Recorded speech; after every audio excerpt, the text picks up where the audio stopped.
Hello friends, आप सबका स्वागत है नॉन नर्सिंग कक्षा में। और आज की क्लास में हम लोग पढ़ने जा रहे हैं करंट अफेयर्स के कुछ इंपॉर्टेंट टॉपिक जो कि हमारी आने वाली आरएमएल और नॉटसेट के एग्जाम के पॉइंट ऑफ व्यू से बहुत इंपॉर्टेंट रहने वाले हैं। ठीक है, तो आज की क्लास में हम सबसे पहला टॉपिक जो हम स्टार्ट करने जा रहे हैं वो है हमारा वाइस प्रेसिडेंट से रिलेटेड। ठीक है, जैसा कि हम सभी लोग जानते हैं कि अभी हमारे वाइस प्रेसिडेंट ने इस्तीफा दे दिया है। ठीक है, तो देखो, हमारे देश में एक वाइस प्रेसिडेंट होने चाहिए, ये किस आर्टिकल में लिखा हुआ है? ये लिखा हुआ है आर्टिकल 63 में। मैं आपकी जानकारी के लिए बता दूं कि अभी रिसेंटली जो भी रेलवे के एग्जाम हुए और डीसीएससी के एग्जाम हुए उनमें पॉलिटी से रिलेटेड क्वेश्चंस बहुत पूछे गए हैं कि कौन सा आर्टिकल में क्या दिया हुआ है। तो जो भी चीजें रिसेंट ट्रेंड में उनके आर्टिकल्स आपको पता होने चाहिए। ठीक है, तो भारत में एक राष्ट्र उपराष्ट्रपति होना चाहिए। भारत में एक उपराष्ट्रपति। ठीक है, ये किस आर्टिकल में लिखा हुआ? आर्टिकल 63 में। ठीक, प्रेजेंट में जो हमारे उपराष्ट्रपति थे जिन्होंने की इस्तीफा दिया था उनका नाम क्या था? जगदीप धनखड़। अब सवाल को आप कैसे भी पूछ लो कि रिसेंटली जिसने इस्तीफा दिया उनका नाम क्या है? जगदीप धनखड़। कौन से नंबर के थे? 14th नंबर के वो उपराष्ट्रपति थे। ठीक है, इन्होंने इस्तीफा दिया। इस्तीफा किस आर्टिकल के अंदर दिया? उन्होंने 67A के अंतर्गत दिया गया।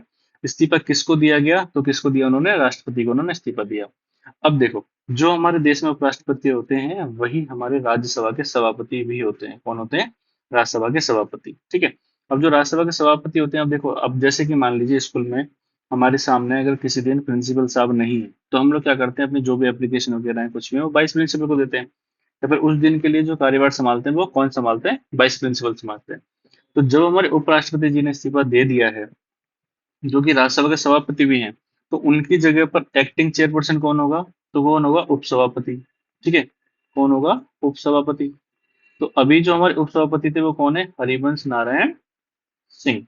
कौन है? हरिवंश नारायण सिंह। ठीक है, तो अगर पूछा जाए कि किन्होंने जगदीप धनखड़ जी की जगह एज एक्टिंग चेयरपर्सन राज्यसभा सभापति का कार्यभार संभाला है, तो उनका क्या नाम है? हरिवंश नारायण सिंह। मोस्ट इंपोर्टेंट कर लेना।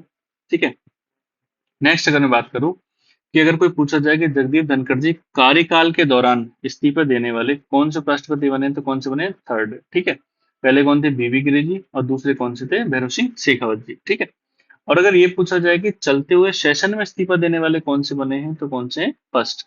दोनों अलग अलग क्वेश्चन है, पहले ही बता देता हूँ। कार्यकाल में, क्योंकि इनका 5 साल का कार्यकाल पूरा नहीं हुआ था जो कि 2027 में होना था। ठीक है, इन्होंने 2025 में इस्तीफा दे दिया।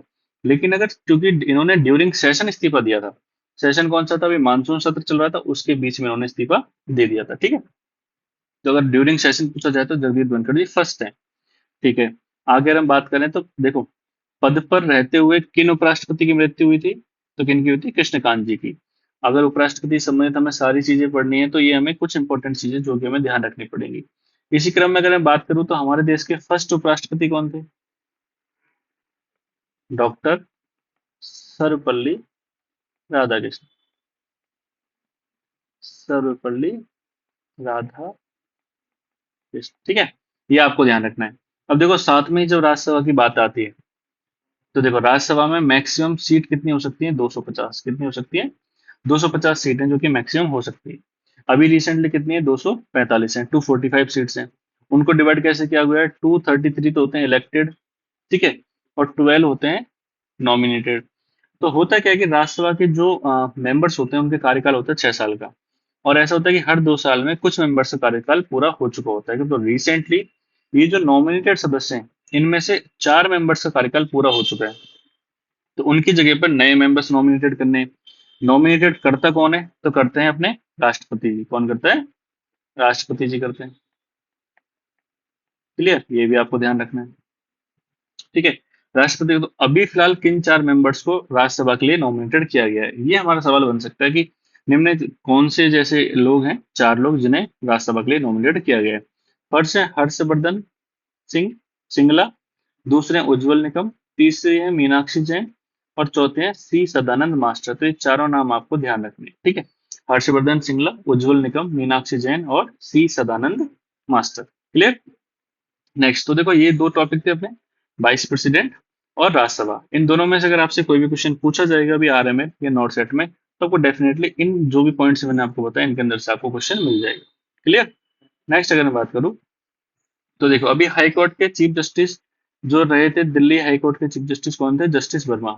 उनके ऊपर रिमूवल का प्रोसेस स्टार्ट हुआ है अभी। ठीक है, जब हमारे उपराष्ट्रपति जी ने इस्तीफा दिया था उसी टाइम ड्यूरेशन में रिमूवल का प्रोसेस स्टार्ट हुआ है।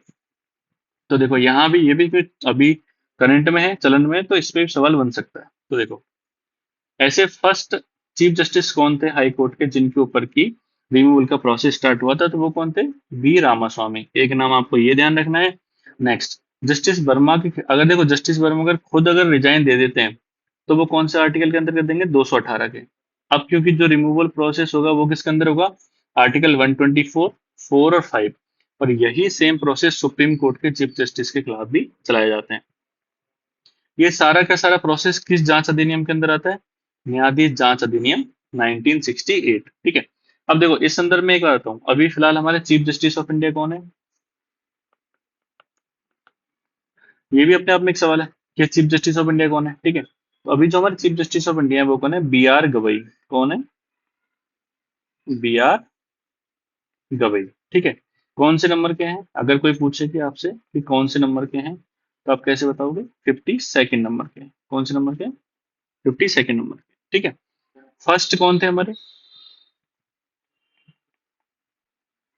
फर्स्ट थे हमारे हीरालाल जे कानिया जी। ठीक है। ये दो चीज आपको ध्यान रखनी। इनसे पहले अगर पूछा जाए, मान लो 51st नंबर पे कौन थे, तो संजीव खन्ना। कौन थे? संजीव खन्ना। ठीक है। तो ये कुछ इंपॉर्टेंट पॉइंट्स हैं जो कि आपको इस इन टॉपिक से रिलेटेड आपको ध्यान रखना है। ठीक है। नेक्स्ट अगर मैं चलता हूँ, देखो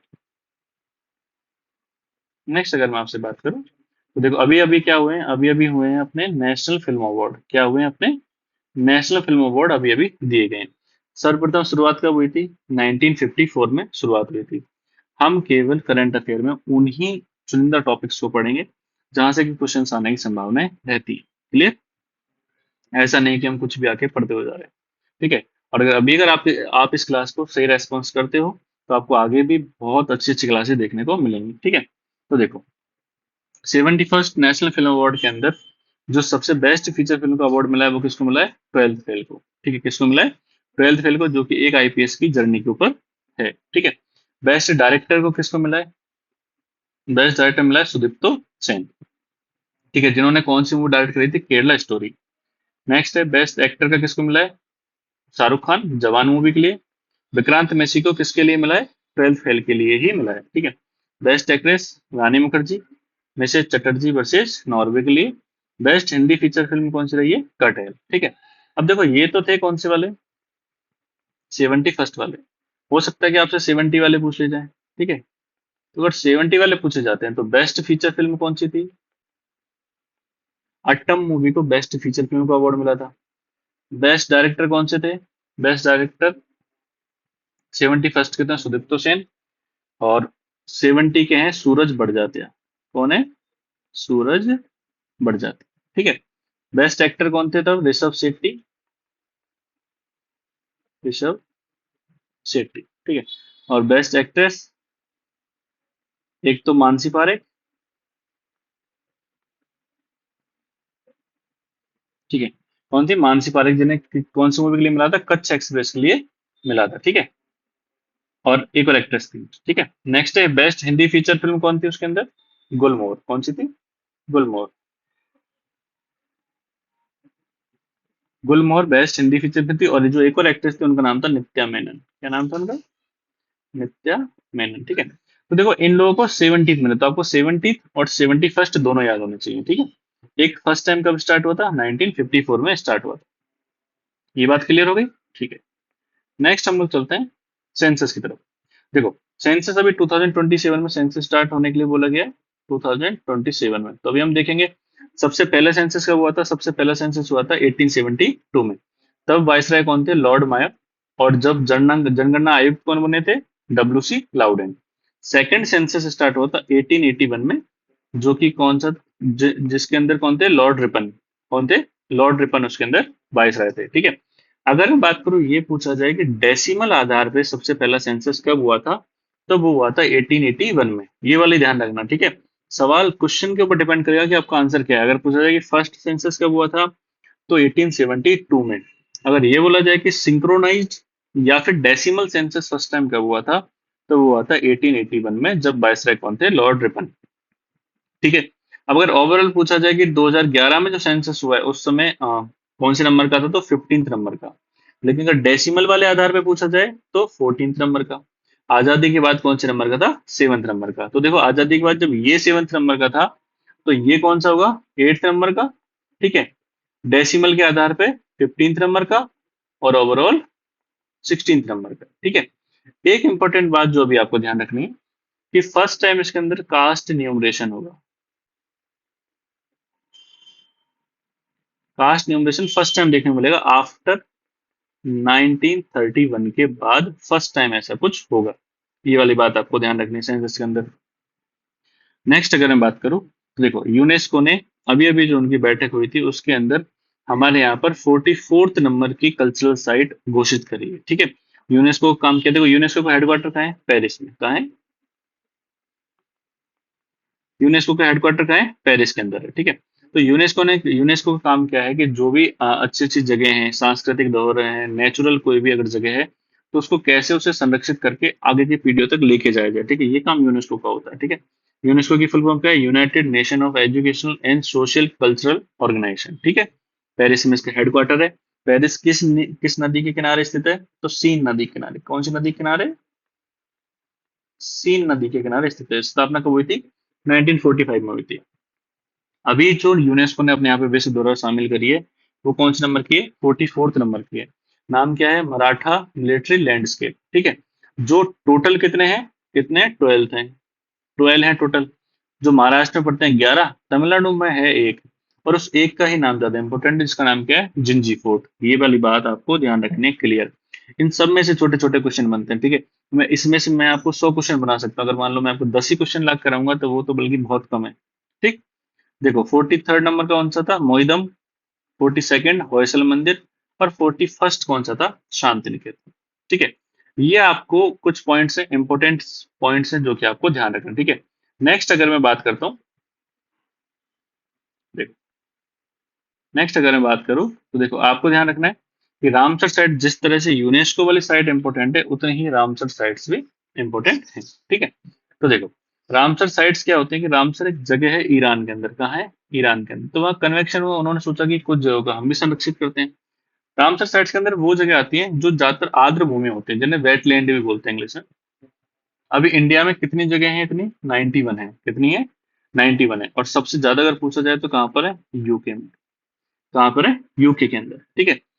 इंडिया ने कब ज्वाइन किया था? 1982 में इसको, इस कन्वेंशन को ज्वाइन किया था। अभी रामसर साइट्स, दो नई रामसर साइट्स अभी अनाउंस की गई हैं, जो कि कहाँ पर है? राजस्थान के अंदर है। ठीक है।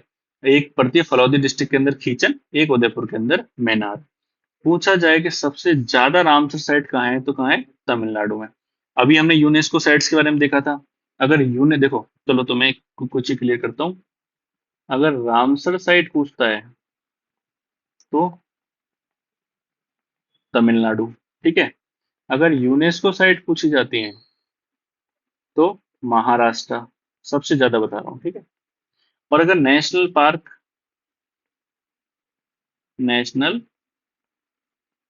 पार्क और टाइगर रिजर्व अगर पूछे जाएं, तो दोनों कहां पर है सबसे ज्यादा? एमपी में। ये तीन पॉइंट हैं जो कि आपको ध्यान रखना है। क्लियर? अभी ये क्लास के लिए इतना है। मैं आपको नेक्स्ट क्लास वापस से रिकॉर्ड करके कर दूंगा। Thank you so much. इस क्लास को अच्छे से अच्छा रेस्पॉन्स दीजिएगा ताकि आपको आगे और भी क्लासेस मिल सके। Thank you so much.